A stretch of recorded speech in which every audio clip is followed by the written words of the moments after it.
Hi and welcome. Uh, Christina and I have one of our conversations today, and today we want to talk about conversations that matter. How do conversations matter to you, Christine?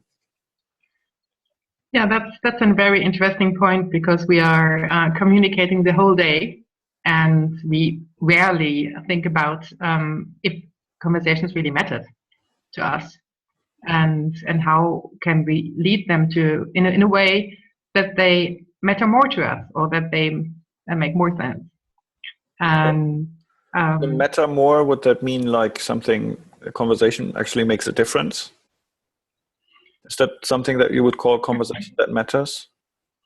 yeah, that's definitely something. If I'm coming out of a conversation which makes me feel lighter, which or I'm touched by the conversation, or I really got a totally new perspective from the conversation, and I get new ideas out of it, and the whole thing has now a completely different dimension. I think that's really a conversation I would look for.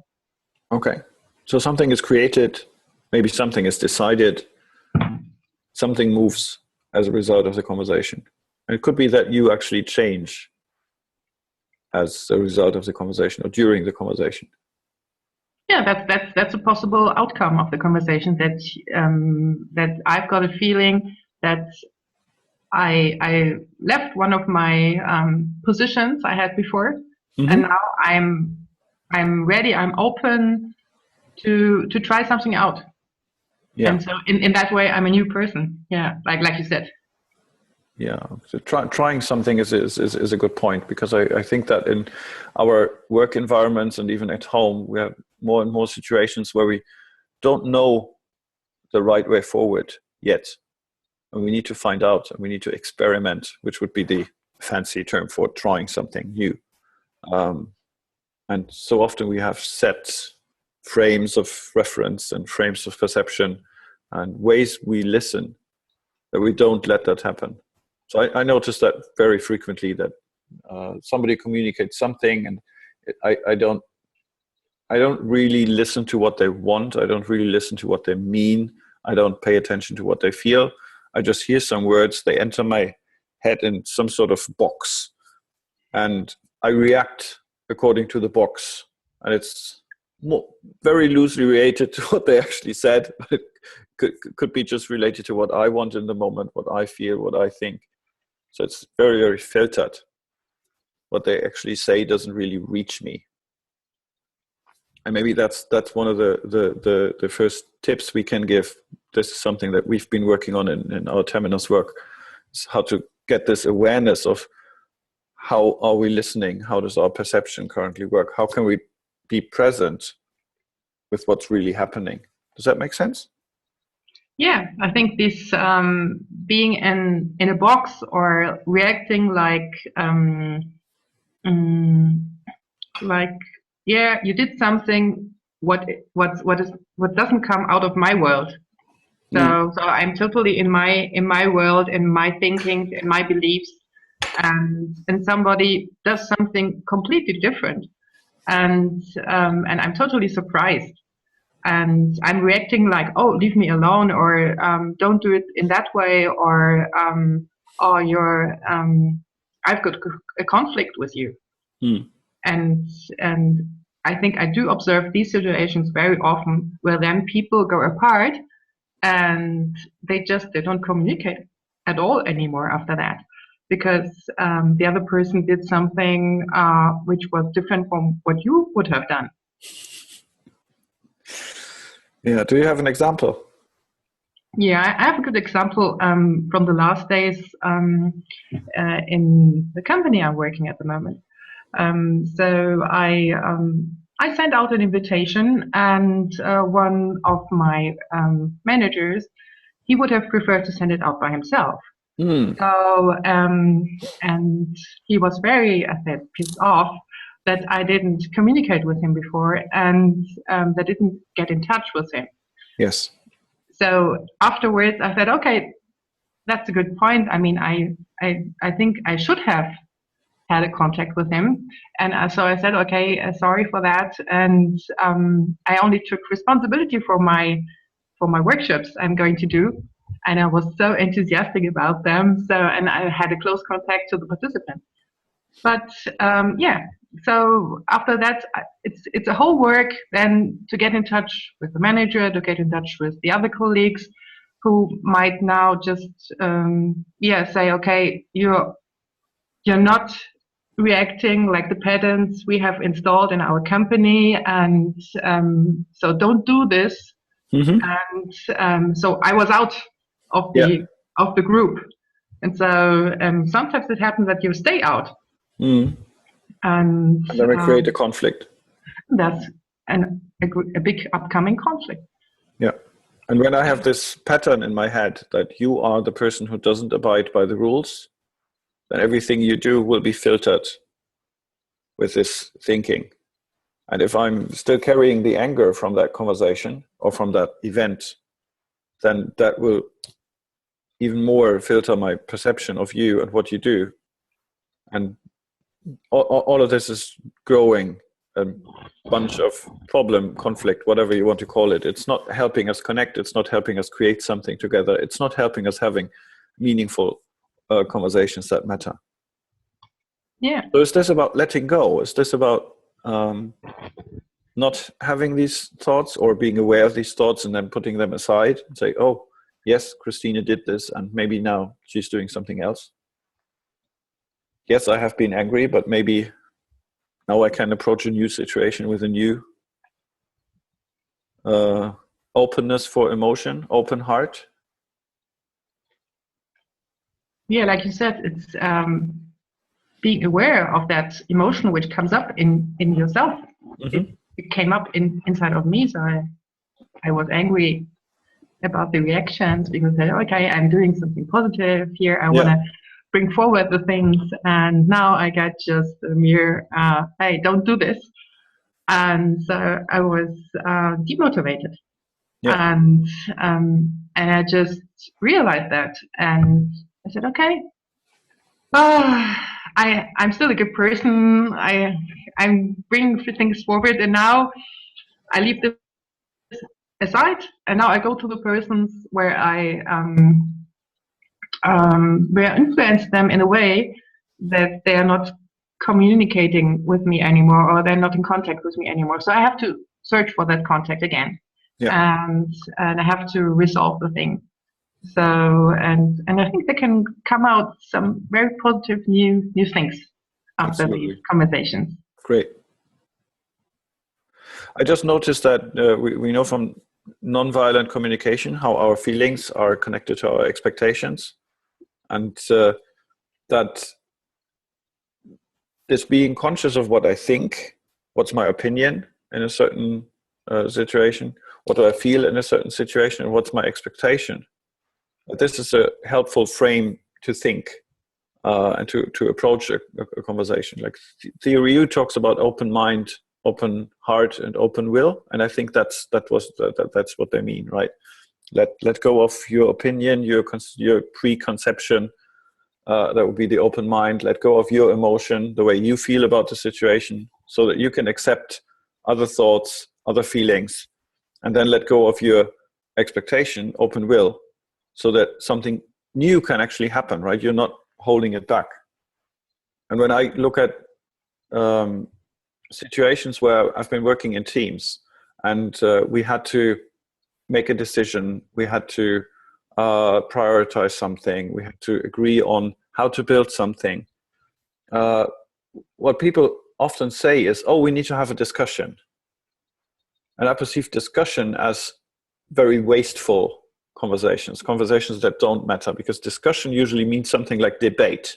Debate can be fun when two people have different opinions and they're trying to, as a sport, kind of beat each other with their arguments, or they're trying to hone the arguments in a way that they get more funny or more entertaining, whatever. That can be cool, but it doesn't move the system forward. It's not a good way of conversation to have a choice, to make a choice, to find an agreement, to create something new. And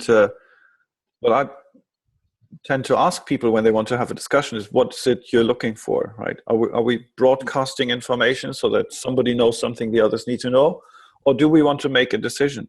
And what is our level of confidence in this situation? So a lot of people have this pattern of when they are a little bit afraid, when they are a little bit uncertain, they would rather stay in a discussion which doesn't change anything, but which feels safe because they know how to discuss, instead of admitting, oh, we actually don't feel certain. We don't know which option is the more valuable one. We don't know which way forward is the right way to go. But since we don't like to openly talk about not being certain, right, we stay in the discussion.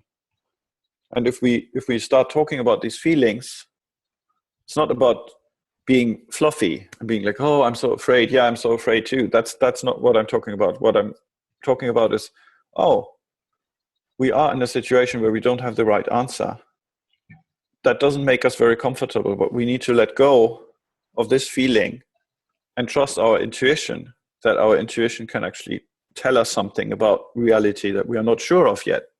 And then coming back to what we said at the beginning about trying, about experimenting is a safe way to move in uncertainty, right? So we can say, okay, we have an hypothesis, the customer might like this. Oh shit, no, we need to talk to them. Right? So we have talked to each other in the team, but we don't know the right answer. And now we have something more challenging. We need to go talk to the customer. So we have another connection made. But this is I think there's a correlation between making human connections and having meaningful conversations. Is that true? Yeah, I would totally agree.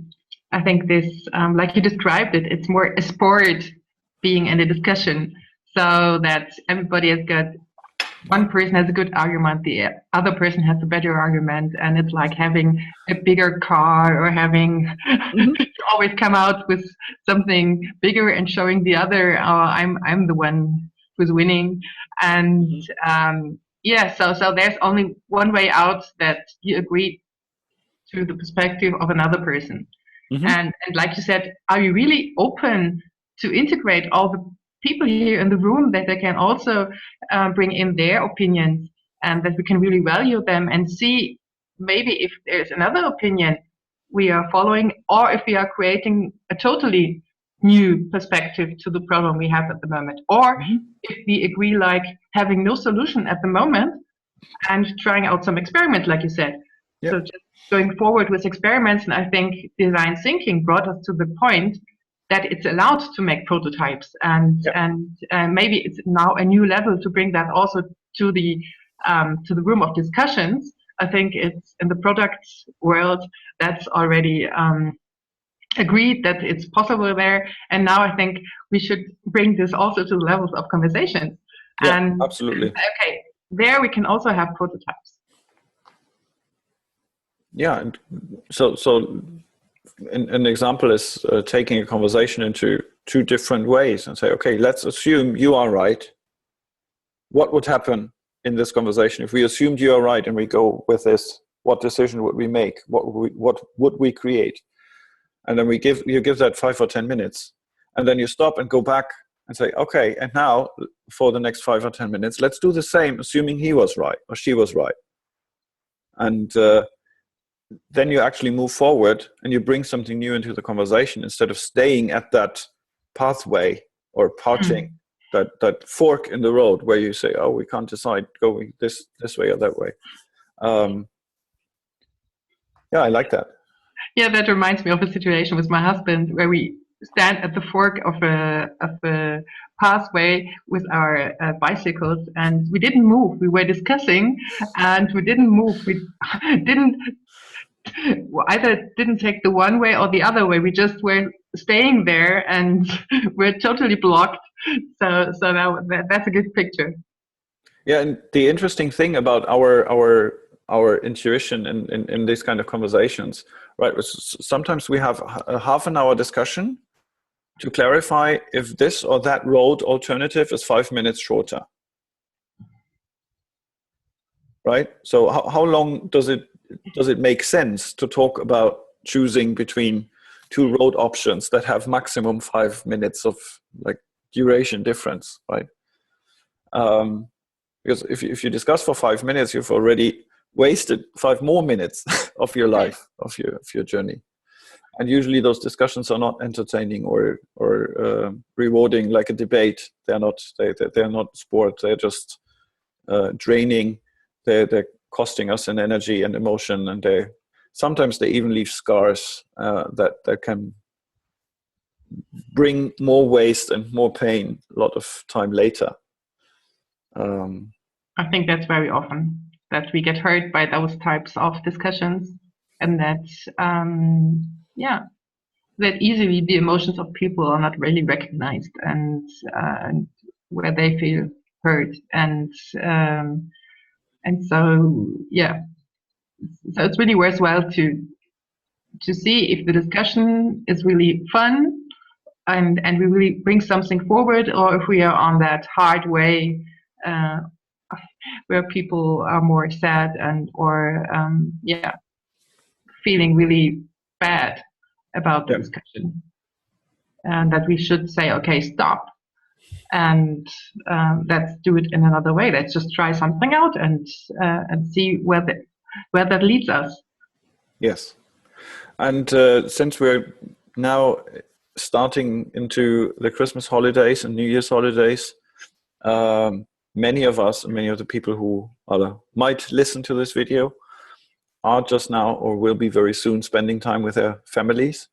And as we all know, this is a time where all of our oldest habits come up and go through, and we can try new things there. And we can pay attention to these different kinds of conversations that we have. And I think it's a good exercise in awareness, noticing, oh, am I just listening to my mom, my brother, my sister, my dad, whatever, whomever, your spouse, your child, because she's always been doing it like this, or that again, or so our habits are triggered very frequently. So the invitation for the next weeks is try paying attention to what it is you think. Is it what the other people are actually saying? What you feel, is that actually a reaction to what they are doing, or is it a reaction to what's going on inside you? And how much of a role does your expectation play when you get into situations that play out in ways that are not meaningful, that don't matter as you want them to? And what we'll go looking into a little more in the next edition is these 4 levels of listening, 4 levels of dialogue or conversation that are defined in Theory U, how they are connected to nonviolent communication, and this idea of letting go of your thoughts, your emotions, and your expectations, to have an open mind, open heart, and open will. And we're looking forward to that. Yeah, sure. And I think Christmas time now is a good period of time where we can really practice listening. And exactly. if we feel a lot of emotions inside of us, maybe it's just better to say, okay, stop here. I go for a walk, or I just take some time for myself and clarify what's inside of me and what's my part of the whole thing. And do something different, maybe play with somebody like table tennis. We like to play, for example, table tennis. And after that, you're in another mood, you have a new perspective to the whole thing, and you come back, and then maybe it's always in the direction of, can I have a contact with the other person? And maybe the other person only also wants very positive things, but from another side, and can I really see also their positive intentions? And and if I can move to the other perspective, then I'm into the game again, and then I can really have a good conversation in that situation, and which we would like that you really experience these kind of situations in the upcoming day. Yes. So in this spirit, Merry Christmas. Come very well into the new year, and see you again then. And have some conversations which really matter to you. Yes, we will. All the best. Bye-bye. Bye.